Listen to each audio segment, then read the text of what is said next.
Rotational motion के एक problem पर कंसीडर कर रहे हैं। बहुत टफ प्रॉब्लम नहीं है और बहुत इजी भी नहीं, ठीक प्रॉब्लम है। नीट पर्पज से भी अच्छा है और जेई के बच्चों के लिए भी ये वाला उसके लायक भी है प्रॉब्लम। देखिए, यह एक लैडर है जो नेग्लिजिबल मास का है और इसके बीच में ये इसके जो दोनों लेग्स हैं वो 60 डिग्री एंगल बना रहे हैं। बीच में एक क्रॉस बार लगा हुआ है। एक मैन जिसका अपना वेट है 80 kg, यह इस पर बैठा हुआ है और ये डिस्टेंस दिया हुआ है 1 मीटर। ये डिस्टेंस है यहाँ से यहाँ तक और यह भी डिस्टेंस 1 मीटर है यहाँ से यहाँ तक। तो हमें फाइंड करना है कि जो लेग्स हैं वो कितना टेंशन ये कांटेक्ट फोर्स अप्लाई कर रहे हैं, फ्लोर द्वारा लेग्स पर कितना कांटेक्ट फोर्स लग रहा है या लेग्स द्वारा कांटेक्ट फोर्स लग रहा है कितना फ्लोर पर, वही फाइंड करना है हमें ईच लेग द्वारा। और टेंशन इसमें क्रॉस बार में कितना हो रहा है, ये दोनों फाइंड करने में। और जो सरफेस है वो फ्लोर जो है वह फ्रिक्शनलेस है, हॉरिजॉन्टल, ठीक है। जो लैडर है वो नेग्लिजिबल मास का है, लैडर के पास कोई मास नहीं, नेग्लिजिबल मास है और मैन का मास 80 kg है। तो सबसे पहले हम कांटेक्ट फोर्स फाइंड करने के लिए, क्योंकि फ्रिक्शन नहीं है तो यहाँ तो कांटेक्ट फोर्स सीधे एक नॉर्मल रिएक्शन ही ना होगा, तो नॉर्मल रिएक्शन ईच लेग पर देखेंगे। तो यहाँ एन कहाँ की ओर होगा, ऊपर की ओर होगा वर्टिकल डायरेक्शन में। इसको 1 मीटर को इसको दूर कर देते हैं, फिगर रफ हो जाएगा। नॉर्मल रिएक्शन हो जाएगा यहाँ पर कांटेक्ट सरफेस के परपेंडिकुलर से। यह डिस्टेंस दिया हुआ है मिडिल से 1 मीटर नीचे है और यह डिस्टेंस 1 मीटर कहाँ है, ऊपर है। अब हम नॉर्मल रिएक्शन यहाँ भी होगा, नॉर्मल रिएक्शन यहाँ भी होगा, ये दोनों जगह नॉर्मल रिएक्शन है। तो हम लोग फोर्सेस और देखें तो मैन का अपना वेट 80 g कहाँ की ओर होगा, नीचे की ओर होगा। पूरा एंगल 60 डिग्री है, यह एंगल 30 डिग्री हो जाएगा। क्लियर दिख रहा है? तो जब यह एंगल 30 डिग्री होगा तो यह एंगल भी 30 डिग्री दिख रहा है, क्योंकि ये लाइन और यह लाइन दोनों वर्टिकल लाइन। तो 30 डिग्री ये पैरेलल हो गए दोनों ही, तो ये अल्टरनेट इंटीरियर एंगल्स इक्वल होंगे। 30 डिग्री तो ये भी 30 डिग्री, ये 30 डिग्री तो ये भी 30 डिग्री, सॉरी। अब यहाँ पर हमें सबसे पहले नॉर्मल एक्शन फाइंड करना है, तो दोनों पर देखेंगे, मतलब रोटेशनल और ट्रांसलेशनल दोनों मोशन पर कंसीडर करेंगे। ट्रांसलेशनल मोशन के लिए फिजिकल टू में भी देख लेंगे, एक्सेलरेशन तो जीरो ही होगा इसका, रेस्ट में है तो। और रोटेशनल मोशन के लिए torque is equal to I alpha apply कर देंगे, अल्फा तो जीरो ही है। और दोनों इक्वेशंस से हमें नॉर्मल रिएक्शंस और टेंशंस दोनों मिल जाएंगे, यानी कॉन्टैक्ट फोर्स भी मिल जाएगा और टेंशन भी मिल जाएगा। देखिए अप्रोच कैसे करेंगे।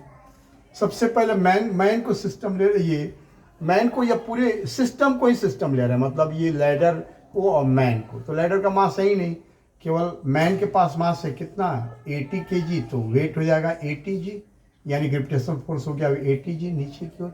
नॉर्मल रिएक्शन एक यहाँ एक यहाँ, तो n + n 2n हो गया ऊपर यहाँ। और एक्सेलरेशन इसका कितना है, 0 है, बाकी कोई फोर्स है ही नहीं।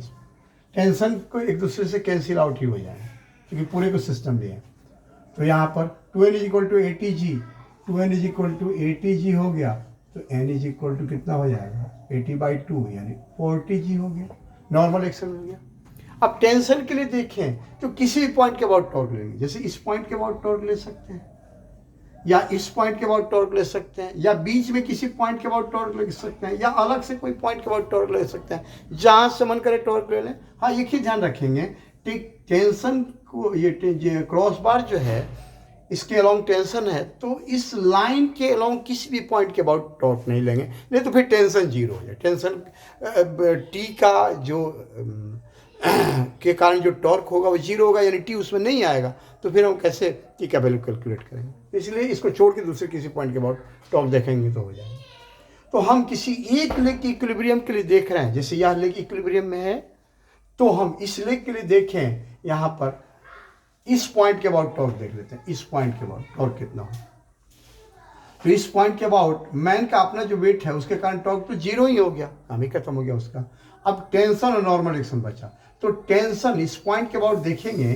तो टॉर्क देखने के लिए आप लोग ध्यान दीजिएगा, जैसे जिस पॉइंट के अबाउट देखना है यहीं पर हिंग्ड मानेंगे, इसको पिवटेड मानेंगे इसी पॉइंट पर। और मान लीजिए ये एक रॉड है, सपोज कीजिए हम फोर्स ऐसे लगाएंगे तो कैसे रोटेट करेगा, ये टेंशन का फोर्स इस लेग पर है, इसके इक्विलिब्रियम या इसके इक्विलिब्रियम के लिए देख लेंगे, किसी एक के लिए, इसी के इक्विलिब्रियम के लिए देख लेते हैं। तो ये टेंशन कहाँ लग रहा है, ऐसे लग रहा है टेंशन ऐसे। तो जब ऐसे लगाएंगे यहाँ पर वो फिक्स्ड है रॉड, तो ये रॉड ऐसे ही ना घूमेगा, यानी ये सिस्टम ऐसे घूमना चाहेगा। ये डायरेक्शन क्या है, एंटी क्लॉकवाइज है। एंटी क्लॉकवाइज मतलब नॉर्मली आउटवर्ड होता है, एक्सिस के लॉन्ग नॉर्मली आउटवर्ड, तब जाके सेंस एंटी क्लॉकवाइज मिलता है। और नॉर्मल रिएक्शन के कारण देखें तो नॉर्मल रिएक्शन कहाँ की ओर है, इधर की ओर है। ये रॉड हो गया, तो इस पर हम फोर्स जब इधर लगाएंगे तो रॉड को कैसे रोटेट करेगा, ऐसे। तो ऐसे रोटेट करा रहा है तो ये डायरेक्शन क्या हो गया, क्लॉकवाइज हो गया, क्लॉकवाइज डायरेक्शन हो गया। और क्लॉकवाइज मतलब नॉर्मली इनवर्ड, एक्सिस के अलॉन्ग नॉर्मली इनवर्ड डायरेक्शन हो गया। तो दोनों डायरेक्शन टेंशन और नॉर्मल डायरेक्शन से अपोजिट है, इक्विलिब्रियम में है, तो दोनों के कारण टॉर्क फाइंड कर लेंगे इस पॉइंट के अबाउट, और या किसी भी पॉइंट के अबाउट टॉर्क फाइंड करके टेंशन के कारण नॉर्मल एक्शन के कारण, और दोनों को इक्वेट कर देंगे। चूंकि इक्विलिब्रियम में है तो दोनों के कारण टॉर्क अपोजिट डायरेक्शंस में है ही, तो दोनों को इक्वेट कर देंगे। चूंकि अल्फा 0 है, एंगुलर एक्सेलरेशन 0 है, ठीक है। तो हम लोग यहाँ पर देखें एन के कारण टॉर्क कितना होगा, तो नॉर्मल रिएक्शन को यहाँ ऊपर बढ़ा दें तो परपेंडिकुलर डिस्टेंस देख लेंगे, या RF साइन उससे भी तो देख लेंगे, उससे भी देख सकते हैं, जो मर्जी करेगा। यहाँ से इस पॉइंट के ओर देखना है तो यहाँ से यहाँ तक पोजीशन वेक्टर ही है, यहाँ से यहाँ तक पोजीशन वेक्टर ही, तो ये कितना डिस्टेंस होगा। अब ये डिस्टेंस हमको 2 मीटर दिया हुआ है, तो फिर ये डिस्टेंस फाइंड करना पड़ेगा। उससे बेहतर है कि आप यहाँ डिस्टेंस ही चेक कर लीजिए, कैसे यह डिस्टेंस यहाँ से यहाँ तक 2 मीटर पता है, या एंगल 30 डिग्री है यहाँ पर, तो tan 30 degree is equal to this upon this होगा। इस डिस्टेंस को x मान लेते हैं, तो tan 30 degree is equal to हो जाएगा x upon 2, x upon 2 metre में है, तो x is equal to 2 tan 30 degree हो गया। tan 30 डिग्री 1/√3, तो 2 अपॉन √3 हो गया x का वैल्यू। अब क्लियर दिख रहा है कि ये फोर्स नॉर्मल रिएक्शन जो है वो उसका परपेंडिकुलर डिस्टेंस हो रहा है, ये रेफरेंस पॉइंट से कितना 2/√3 ये डिस्टेंस हो रहा है। तो फोर्स इनटू परपेंडिकुलर डिस्टेंस यही करते हैं। फोर्स कितना है n, और परपेंडिकुलर डिस्टेंस कितना है x, मतलब 2 upon √3, n into 2 upon √3 is equal to tension के कारण टॉर्क। तो टेंशन के कारण जो टॉर्क हो रहा है, ये डिस्टेंस देख लेंगे, t इधर की ओर है, तो इस पॉइंट से टेंशन तक का परपेंडिकुलर डिस्टेंस ये क्लियर दिख रहा है, यह डिस्टेंस जो है 1 मीटर है, क्लियर दिख रहा है 1 मीटर डिस्टेंस, तो is equal to t into 1 हो गया। अब n का वैल्यू यहाँ 40g आया है, तो 40 g का वैल्यू जो मन कर ले लें, into 2 upon √3 is equal to t आ गया। यही हो गया टेंशन। ये टेंशन फाइंड करना था, g का वैल्यू 9.8 लें या 10 लें, जैसा एक क्वेश्चन में मेंशन रहेगा ले सकते हैं, ठीक है। हमको लगता है क्लियर समझ गए होंगे। और आप लोगों के पास यदि प्रॉब्लम है तो कमेंट बॉक्स में डालिए, या फिर व्हाट्सअप नंबर भी डिस्क्रिप्शन बॉक्स में हम डालते हैं, और वो कॉल करने के लिए भी वो नंबर है। कोई भी बच्चा क्वेरीज करना चाहता है कुछ भी, तो ऑनलाइन मेरे पास जो बच्चे पढ़ भी रहे हैं जेई और नीट पर्पज से, वो लोग भी क्वेश्चन भेजते रहते हैं। हालांकि उनका क्वेश्चन तो रोज बनता है, फिर भी उसमें डालते रहते हैं, व्हाट्सअप से भेजते हैं, चाहे ऐसे क्वेश्चन भेजते हैं। तो आपके पास भी प्रॉब्लम यदि कोई भी है, या कोई थ्योरी है जो नहीं समझ में आ रहा है, उसको भेजिए, हम ज़रूर समझाएंगे, ठीक है। थैंक यू, अगले वीडियो में मिलते हैं फिर।